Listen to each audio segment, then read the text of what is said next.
Το σημερινό βίντεο είναι πάρα πολύ σημαντικό και θέλω να δώσετε μεγάλη σημασία. Θα σας βοηθήσει να ξεκαθαρίσετε πολλά πράγματα σε σχέση με τη χολυστερίνη και τη σχέση της με τη βλάβη στα αγκία. Θα ξεκινήσω από τα βασικά και θα καταλήξω σε κάτι πολύ σημαντικό, γι' αυτό θέλω να μείνετε μαζί μου μέχρι το τέλος. Η χολυστερίνη είναι τόσο σημαντική για τη λειτουργία του οργανισμού που κάθε κύτταρο έχει το μηχανισμό να την παράγει από μόνο του. Μπορούμε να επιβιώσουμε χωρίς να λαμβάνουμε καθόλου χολυστερίνη από τη διατροφή μας, χωρίς κανένα απολύτως πρόβλημα. Η χολυστερίνη δεν διαλύεται σε νερό γιατί είναι σαν το λάδι. Είναι όμως απαραίτητο να μεταφέρεται μέσα στα αγκία για να πηγαίνει από κύτταρο σε κύτταρο. Για να μεταφέρεται η χολυστερίνη μέσα στο αίμα, ο οργανισμός μας χρησιμοποιεί ένα πολύπλοκο σύμπλεγμα που ονομάζεται LDL. Το LDL είναι μια λιποπρωτεΐνη που, όπως αποκαλύπτει το όνομά της, αποτελείται από μόρια λίπους και πρωτεΐνης. Η LDL είναι ένα λεωφορείο. Η πρωτεΐνη είναι ο οδηγός που επιλέγει την πορεία και τις τάσεις. Η χολυστερίνη και τα τριγλικερίδια είναι οι επιβάτες και τα φωσφολιπίδια είναι το σασί του λεωφορείου. Η πρωτεΐνη οδηγός της LDL ονομάζεται ApoB, δηλαδή απολιποπρωτεΐνη Β. Αφού γνωριστήκαμε, πάμε να δούμε τι κάνει κακό. Πριν από 70 χρόνια κάποιοι επιστήμονες παρατήρησαν μια συσχέτιση ανάμεσα στην πιθανότητα να πεθάνει κάποιος από παθήσεις της καρδιάς και της χολυστερίνης που υπάρχει στο αίμα. Όταν όμως ασχοληθήκαν περισσότεροι επιστήμονες με το θέμα διεξοδικά, παρατήρησαν ότι το πρόβλημα δεν ήταν η χολυστερίνη αλλά το LDL. Δηλαδή δεν ήταν η αυξημένη χολυστερίνη που δημιουργήσε το πρόβλημα, αλλά το αυξημένο LDL. Άρα τότε καταλάβαμε ότι η χολυστερίνη δεν κάνει κακό. Το πρόβλημα ήταν το αυξημένο LDL. Οι περισσότεροι γιατροί και διατροφολόγοι βρίσκονται κάπου εδώ. Τα πράγματα προχώρησαν όμως. Σήμερα όλο και περισσότεροι ειδικοί που ασχολούνται με τα λιπίδια μας λένε να μην μετράμε το LDL, αλλά να δίνουμε μεγαλύτερη σημασία στο ApoB, δηλαδή στον οδηγό του λεωφορείου. Αυτός είναι που δημιουργεί το πρόβλημα.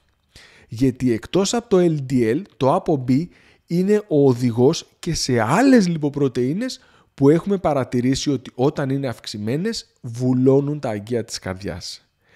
Εδώ είναι που πάμε σιγά σιγά. Αντί να μετράμε το LDL, πρέπει να μετράμε το ApoB. Το ApoB είναι μια εξέταση που καλύπτεται από τα ταμεία και μπορεί να σας τη γράψει ο γιατρός σας, να την κάνετε δωρεάν και είναι ένας καλύτερος τρόπος για να παρακολουθείτε τον καρδιαγγειακό σας κίνδυνο. Είναι ένας καλύτερος τρόπος για να αξιολογείτε την πιθανότητα να έχετε πρόβλημα με την καρδιά σας στο μέλλον από ότι το LDL. Το LDL και το ApoB συμβαδίζουν αρκετά, αλλά όχι τελείως. Εδώ λοιπόν πρέπει να πάμε. Η επιστήμη όμως βρίσκεται ήδη στο επόμενο βήμα που πρέπει σύντομα να φτάσουμε. Γιατί αυτό που πραγματικά κάνει κακό στα αγκία δεν είναι ούτε η χολυστερίνη, ούτε το LDL, ούτε το ApoB. Αυτό που κάνει ζημιά στα αγκία, αυτό που πραγματικά μπαίνει μέσα στα αγκία και δημιουργεί φλεγμονή και τα βουλώνει είναι η οξυδωμένη LDL. Και εδώ τα πράγματα αρχίζουν να έχουν ενδιαφέρον. Να έχουν πραγματικό ενδιαφέρον. Η οξυδωμένη LDL έχει την κακή συνήθεια να περνάει μέσα από τις ρογμές των αγκίων και εκεί να δημιουργεί φλεγμονή. Σιγά σιγά η φλεγμονή οδηγεί σε πλάκα, την αθυρωματική πλάκα, που με τα χρόνια βουλώνει τα αγκία. Δυστυχώς, την οξυδωμένη LDL δεν μπορούμε να τη μετρήσουμε στο εργαστήριο της γειτονιάς μας. Μετριέται μόνο σε ειδικά εργαστήρια στα πλαίσια επιστημονικών ερευνών. Άρα, πού βρισκόμαστε τώρα? Τώρα βρισκόμαστε στη φάση που επειδή δεν μπορούμε να μετρήσουμε την οξυδωμένη LDL, θεωρούμε ότι το LDL και το ApoB σχετίζονται με την οξυδωμένη LDL. Που σημαίνει ότι αν έχουμε αυξημένη LDL ή ApoB, λογικά θα έχουμε και αυξημένη οξυδωμένη LDL. Δηλαδή το σύμπλοκο που πραγματικά κάνει βλάβη στα αγκία. Για να συνεννοούμαστε όμως, όλοι οι γιατροί χρησιμοποιούμε τους όρους χολυστερίνη, κακή χολυστερίνη, LDL και ApoB, γιατί είναι οι όροι που είναι γνωστοί.